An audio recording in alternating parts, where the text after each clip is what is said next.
සුබ දවසක්. ගැම්සෝදේ තියෙන අද හදන්න යන්නේ මඤ්ඤොක්ක ඩෙවල් එක. ඒකට මම හදාගත්තා. ඉතින්ලම අපි තෙල් පොඩ්ඩක් මොන දාලා සුදු ලුණු ටිකක් දානවා. පත් වෙන්න. කොයි වෙලේවත් ඉඟුරු ගන්න එපා. ඩෙවල් එකට අපි සාමාන්‍ය මස් මාළු හදගෙන ඉඟුරු ගන්නවා. හැබැයි මේකට ඉඟුරු එකතු කරගන්න එපා. මොකද සලවාගේ වලින් හින්දා. ඊපස්සේ අපි සුදු ලුණු ටික මේ වෙද්දි මේකට එකතු කරනවා. කල් පොඩක් ටික.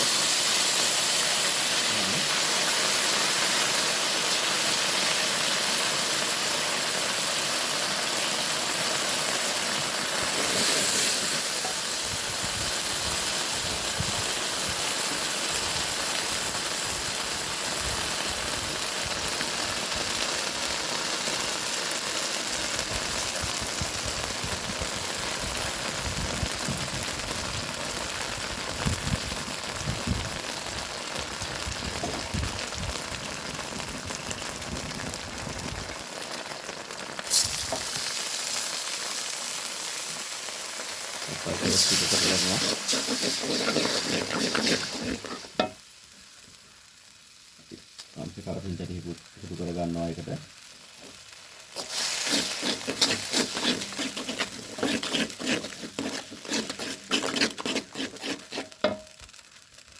අපි මේකට කෑලි මිරිස් ස්වල්පයක් එකතු කර ගන්නවා.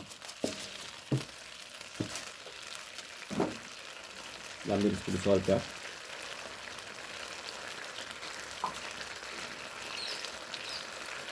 අවශ්‍ය පමණ ලුණු කොල්පේ පමණ එකතු කර ගන්නවා පාට.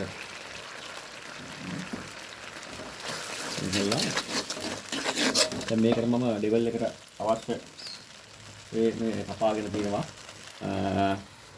මාළු මිරිස්, අමු මිරිස් කරලා, තක්කාලි ගෙඩියක් දෙකක් පමණ. එතකොට ලීක්ස් දණ්ඩක්. එතකොට බී ලුණු. අවශ්‍ය ඒවා සකසගෙන ඊට පස්සේ මම මේකට මේ සුදු ලුණු ටිකක් බෙදලා දෙකට පල්ලා සුදු ලුණු ටිකක් බෙදලා ලෑස්ති කරන් තියෙනවා. මම මේ වේලාසම මඤ්ඤොක්ක තම්බලා එක්ක ස්ටීම් කරන්න පුළුවන් අපිට. නැත්නම් මඤ්ඤොක්ක තම්බන්න පුළුවන්. ඒ තම්බන එකට ලුණු පොඩ්ඩක් කහ පොඩ්ඩක් දාලා ඇරලා තම්බන්න. තම්බලා පෙරලා මේක ගැඹුරු තෙලේ බෙදලා තියෙන්නේ. බෙදලා අරගෙන තියෙන්නේ. දැන් අපි සෝස් එක හරි සෝස් එකට අපි එකතු කර ගන්නවා මඤ්ඤොක්ක ටික බෙදපු.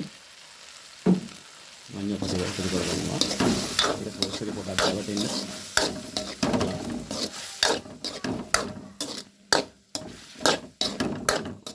අපි මේකට බෙදපු සුදු ලුණු ටිකක් මම එකතු කර ගන්නවා. ඊට පස්සේ මේකට අපි කපාගත්ත මේ අවශ්‍ය අමුද්‍රව්‍ය ටික දා ගන්නවා. මිරිස් දණ්ඩ එතකොට ලුණු තක්කාලි අමු මිරිස් කමලක් පවන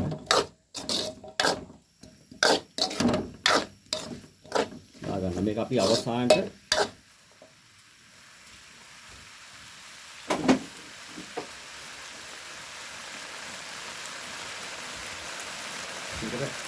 සීනි ස්වල්පයක් එකතු කර ගන්නවා.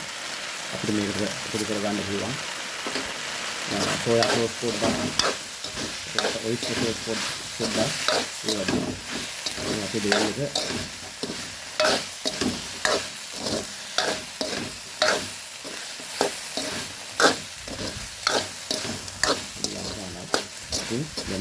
යමි රසයට යමි විදියට මඤ්ඤොක්ක ඩෙවල් එකක් අපි හදාගත්තා. ලිපෝක් කරනවා.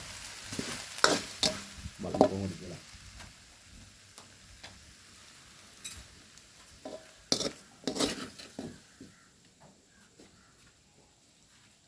අපිට අමුත් එක්ක පිළිගන්නන්න උනා ගෙදර කෑමකට, කෑම වේලකට, ඒතකොට පාටි එකද කියන්නේ බයිට් එකක් විදියට, කටගැස්මක් විදියට ඉදිරිපත් කරන්න පුළුවන්. දැන් අපි හදාගත්ත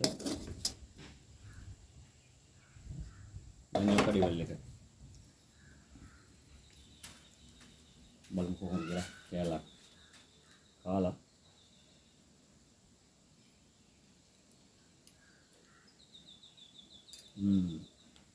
සුපර් නියමයි. මේක ඕනනම් සර ටිකක් වැඩි කරලා අපිට හදාගන්න පුළුවන්. ගෙදර දැන් මේ පොඩි කට්ටියක් ඉන්න හින්දා පොඩි කට්ටියට කන්න එක කට්ටියටම අවශ්‍ය විදිහට තමයි මේක හදාගත්තේ.